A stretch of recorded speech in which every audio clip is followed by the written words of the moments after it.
उद्याचा आहे आणि विषय एकूणच सध्या राज्यामध्ये जी एक अस्वस्थता आहे तोच विषय. आत्ता मी आपल्या माध्यमातून महाराष्ट्रातल्या जनतेशी जे बोलत आहे आणि बोलणार आहे ते उद्याच्या बंदबद्दल आहे. काल मी स्पष्ट केलेलं आहे की उद्याचा बंद हा राजकीय कारणासाठी बंद नाही आहे. उद्याचा बंद हा विकृती विरुद्ध संस्कृती याकरता हा बंद आहे.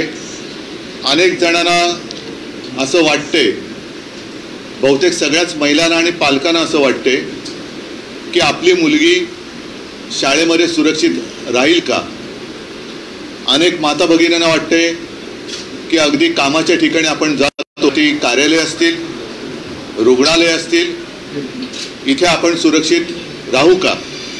आणि त्याच एकूण खदखदीला किंवा एक अस्वस्थतेला वाचा फोडण्यासाठी उद्याचा बंद, जसं सरकार म्हणते की विरोधी पक्षांनी, होय आम्ही विरोधी आहोत, पण आम्ही विरोधी या विकृतीचे आहोत. त्याच्यामुळे उद्याचा बंद हा विकृतीच्या विरोधकांनी केलेला बंद आहे. परत एकदा सांगतो की विकृती विरुद्ध संस्कृती असा हा बंद उद्याचा असणार आहे. या बंदमध्ये जसं आजपर्यंत आम्ही बंद करत आलेलो आहोत, उद्याचा बंद हा महाविकास आघाडी आणि महाविकास आघाडीच्या मित्रपक्षांतर्फेच नव्हे तर सर्व नागरिकांच्या वतीने आम्ही करतो. त्याच्यामुळे सगळे नागरिक याच्यात सहभागी होतील. जात पात धर्म भाषा भेद राजकीय पक्ष या सगळ्या कक्षा ओलांडून सगळ्यांनी त्याच्यात सहभागी व्हावं ही माझी सर्वांना आग्रहाची एक मी विनंतीच म्हणेन. कारण हा शेवटी सामाजिक प्रश्न आहे आणि या बंदमध्ये आजपर्यंत जसे बंद झालेले आहेत तसेच बंद तसंच उद्याचा जो बंद आहे हा बंद राहील. कडकडीत बंद असायला पाहिजे. मात्र त्या बंदमध्ये अत्यावश्यक सेवा ज्या आहेत, जसं रुग्णवाहिका सेवा आहेत, वृत्तपत्र आहेत, फायर ब्रिगेड आहेत आणि ज्या ज्या काही अत्यावश्यक सेवा आहेत त्या चालू राहतील. एकूण जर का आपण पाहिलं तर सणासुदीचे दिवस आहेत, गणपती बाप्पा येत आहेत, दहीहंडीची प्रॅक्टिस सुरू आहे आणि हा सगळा विचार केल्यानंतर उद्याचा बंद हा दुपारी 2 वाजेपर्यंत सगळ्यांनी पाळावा अशी माझी विनंती आहे. कारण अनेकांना उत्सव पण करायचे, उत्साह पण आहे, पण त्याच्यामध्ये अगदी उत्सवात सुद्धा आपल्या मुलीबाळी सुरक्षित राहतील की नाही हा सुद्धा प्रश्न त्यांच्या सगळ्यांच्या मनामध्ये आहे. सरकारला काही म्हणू देत. मी Hey Arjun, heard about your big business idea. How are you planning to create your website? तर कृपा करून त्या बहिणीच्या नात्याला कलंक लावू नका. बहिणीचं पहिलं रक्षण करा आणि त्याच्यानंतर मग बहिणीला सुद्धा वाटलं पाहिजे की आहे माझा भाऊ सुद्धा माझं रक्षण करताय. शेवटी महिलेला तिच्या रक्षणाखेरीज दुसरं काही महत्त्वाचं नसतं आणि ते रक्षण म्हणजे सुरक्षित बहीण हे फार महत्त्वाचं आहे. तर या सगळ्या घटना चाललेल्या आहेत. बाकीच्या घटना किती सांगायच्या आणि या सगळ्या बातम्या आहेत त्या वाचून अक्षरशः संतापाचा कडेलोट होतोय. म्हणजे काल जे बदलापूरचे नागरिक आले होते त्यांनी जे सांगितलं की तिथे आजही अटका सुरू आहेत. परवा आपल्याच माध्यमातून बघितलं की कसं त्यानं दोरखंड्याच्या विळख्यातून एखाद्या दरोडेखोरांच्या टोळीला आणावं. तसं बदलापूरच्या त्या दुष्कृत्याच्या विरुद्ध उत्स्फूर्तपणाने बदलापूरचे नागरिक उतरले होते. त्यांना अगदी दोरखंड्याच्या म्हणजे कोणी पडून जाता कामा नये. या पोलिसांना पहिल्या अटका झाल्या पाहिजेत. आणि माझी मागणी आहे त्याच्याबद्दल या उद्याच्या बंदनंतर आम्ही पुढाकार घेणार की या सगळ्या आंदोलकांवरचे गुन्हे हे तत्काळ मागे घेतले गेलेच पाहिजेत ही आमची आग्रही मागणी आहे. आणि नाहीतर आम्हाला रस्त्यावरती उतरावं लागेल. पण उद्याचा बंद हा राज्यातील तमाम जनतेला मी परत विनंती करतो की आपल्या घरापर्यंत ही विकृती येऊ नये म्हणून वेळेत जागे व्हा आणि उंबरठ्यापर्यंत आलेले संकट त्याचा मुकाबला करायला आम्ही सगळे एक आहोत. त्या एकजुटीचं प्रदर्शन किंवा दर्शन, एक विराट दर्शन हे उद्या घडलं पाहिजे. बाकी तुमच्या मनात काही प्रश्न असतील ते विचारा, त्याच्याबद्दल मी बोलेन. उद्या लोकल आणि बस सेवा सुद्धा बंद ठेवली जाणार आहे का? हो, बंद ठेवायला पाहिजेत. कारण उद्याचा बंद हा कोणत्याही राजकीय हेतूने प्रेरित नाही. हा जनतेच्या प्रत्येकाच्या मनातला, हृदयातला आणि घरातला प्रश्न आहे. म्हणून लोकल आणि बस मी सरकारला सुद्धा विनंतीच करतोय. जरी मी संताप मनात असला तरी सरकार आणि सरकारी पक्षाला विनंती करतोय की आपल्याला सुद्धा मुलीबाळी आहेत, कुटुंब आहेत, त्यांच्या रक्षणासाठी तुम्ही अकार्यक्षम असलात तरी जनता सक्षम आहे. म्हणून उद्याच्या बंदच्या आड पोलिसांची दादागिरी होऊ देऊ नका. कुठेही आतताईपणाने सरकारने वागू नये आणि मुद्दामून हट्टाने बंदचा फज्जा उडवण्याचा प्रयत्न करू नका.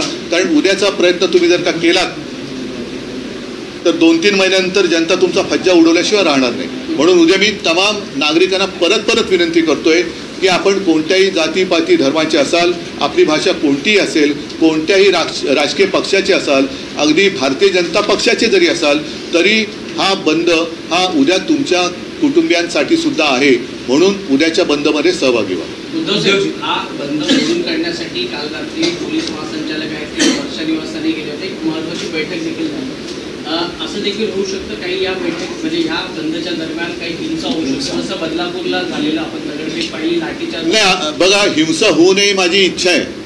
आणि पोलीस महासंचालिका महाराष्ट्राच्या इतिहासात कदाचित पहिल्यांदा महासंचालकपदी महिला बसलेल्या, त्यासुद्धा त्यांना आता संधी आहे की महाराष्ट्राची ती लाडकी बहीण होऊ शकतात.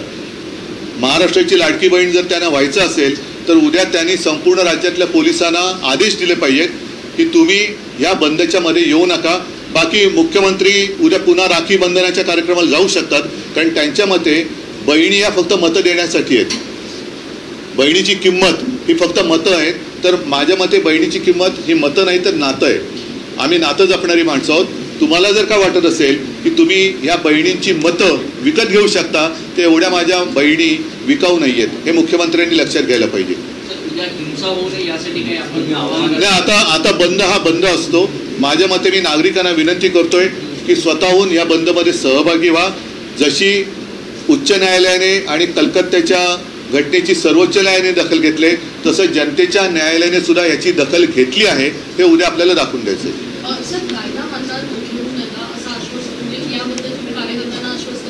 नाही बंदमध्ये कायदा कुठे आम्ही हातात घेतोय. बंद म्हणजे बंद. आणि कायदा जर का आमचं रक्षण करत नसेल, जे आता दिसलं पोलिसांची सुद्धा ते आहे ना, कुठे गेले तो लोकसत्ता, उच्च न्यायालयाने ताशेरे मारलेले आहेत. म्हणजे कायद्याने रक्षण केलं पाहिजे. तर कायद्या ज्यांच्या हातात आहे ते जर रक्षण करत नसतील तर त्यांना त्यांची जाणीव करून देण्याची आवश्यकता आहे. अनेकदा असं होतं की बंद यशस्वी करण्यासाठी दुकानं बंद करण्यासंदर्भात राजकीय पक्षाचे दुकानदारांचे नाही, माझं तर मत आहे की दुकानदारांनी सुद्धा त्यांना सुद्धा कुटुंब आहेत, त्यांची सुद्धा मुलगी शाळेत जात असेल, त्यांचे सुद्धा. आणि ह्याच्यामध्ये फक्त शाळकरी मुलीचं नाही आहे. मगाशी मी तो जो कागद वाचून दाखवला घटनांचा, त्याच्यामध्ये लहान मुलींपासून सर्व वयाच्या महिलांवरती अत्याचार होत आहेत. त्याच्यामुळे दुकानदारांसुद्धा दुकानं बंद ठेवायला काय हरकत आहे. दुपारी 2 वाजेपर्यंतच ठेवायचे. स्वतःहून बंद पाडला पाहिजे. कारण जर का कोणाला त्यांच्या माता भगिनींपेक्षा त्यांचा व्यवसाय प्यारा असेल तर त्यांना कोणी वाचू शकत नाही. म्हणजे कोणी म्हणजे अशा नराधमांपासून कोणी वाचू शकत नाही. कोर्टात गेलेले नाही त्यांना सुद्धा कदाचित त्यांच्या माता भगिनींबद्दल चिंता नसेल. कारण हे जे काय चाललेलं आहे हे एका घटनेपुरतं मर्यादित नाही आहे. आणि ही जनभावना आहे. जनभावनेच्या आड लोकांनी दुसऱ्या या नराधमांची पाठराखण करणाऱ्यांनी येऊ नये.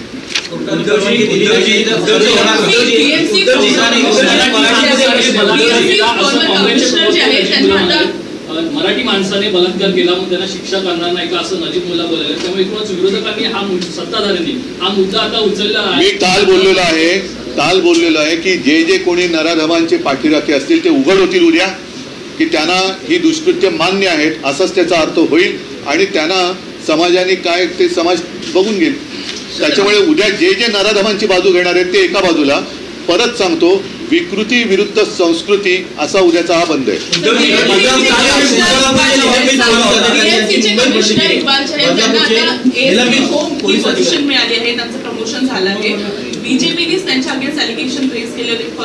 हा विषय थोडा वेगळा आहे. मला असं वाटतं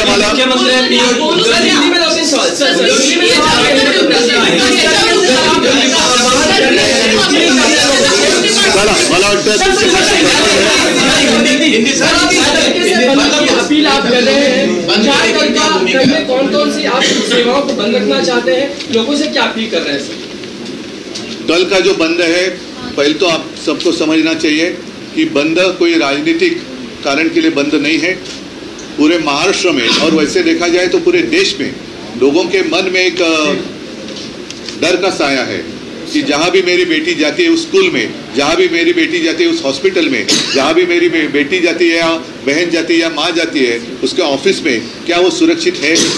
तो आज के दिन में उसका उत्तर नहीं ऐसा ही आता है। और इसलिए मैंने ये जो दिखा रहा हूँ कागज, उसके ऊपर पिछले कुछ दिनों की घटनाएं हैं। मतलब अगर आप देखें तो 13 अगस्त से लेकर 22 अगस्त तक लगभग 8-9 दिन की घटना है। लगातार रोज कहीं ना कहीं कुछ ना कुछ महिलाओं के ऊपर अत्याचार हो रहे हैं। और कल का जो बंद है सिर्फ बदलापुर के लिए नहीं है, ये पूरी जो घटनाओं का क्रम है उसके खिलाफ है। कल की जो घटना हुई, कल मतलब बदलापुर की,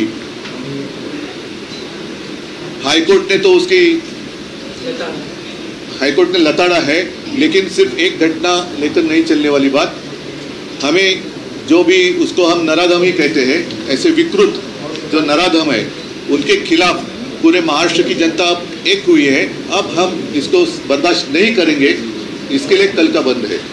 और कल का बंद मैंने जैसे कहा कि त्योहार के दिन है, गणपति बाप्पा आने वाले हैं, दही हंडी है, तो कल हम 2 बजे तक बंद रखना चाहते हैं। और मैं आह्वान करना चाहता हूँ, आह्वान मतलब विनती करना चाहता हूँ, आप सारे लोग, मैं जनता को अपील कर रहा हूँ, आप किसी भी मज़हब के हो, आपकी भाषा कोई भी हो सकती है, पार्टियाँ कुछ भी कोई हो सकती है, लेकिन आप सब मिलकर अपने बच्चियाँ, अपनी बहनें, माताएं, उनके लिए कल का बंद जो है उसमें सहभाग लें। और वो चाहे दुकान हो या कुछ भी हो, आपका व्यवहार 2 बजे तक आप बंद रखें। लेकिन जीवनावश्यक सेवा जो रहती है, जैसे फायर ब्रिगेड है, एम्बुलेंस है, न्यूज़पेपर है, वो तो खुली रहेगी।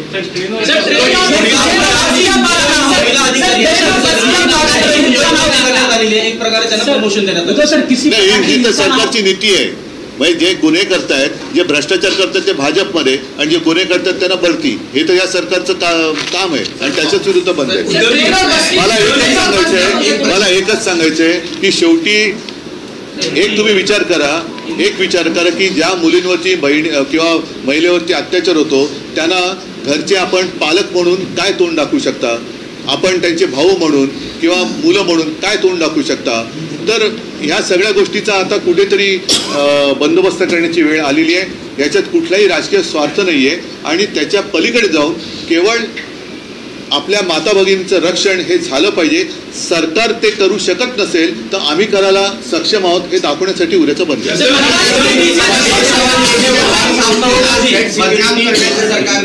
चलो